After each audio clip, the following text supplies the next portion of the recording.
Tezkor xabar. Rossiyada kelayotgan qish 250 yildagi eng sovug'i bo'lishi mumkin sinoptiklar. Assalomu alaykum azizlar, kun xabar kanaliga xush kelibsiz.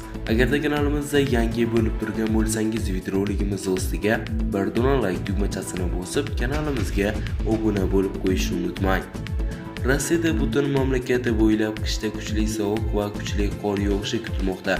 Bu haqda Novosti Mail xabar bermoqda. Sinoptiklarning ogohlantirishicha, kelayotgan qish 250 yildagi eng sovug'i bo'lishi mumkin.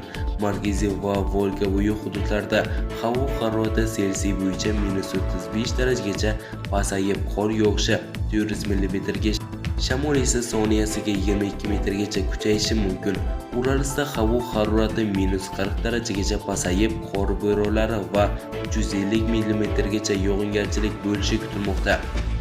Krasnoyarsk o'lkasi va Novossibirsk viloyatida qariyb 9 mm qor yog'ishi va harorat Selsiy bo'yicha -38 darajagacha tushishi mumkin.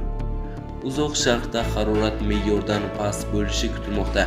Premyerda harorat ba'zi joylarda -35 darajagacha, Kamchatka va Magadendada esa -32 darajagacha pasayib, yog'ingarchilik 450 metrdan oshib, sekundiga 30 metrgacha shamol esadi.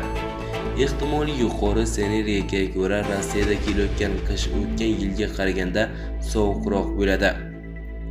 Sizga kelmoqchi bo'lgan ma'lumotlarimiz mana shulardan iborat edi. Bizni kuzatishda davom eting.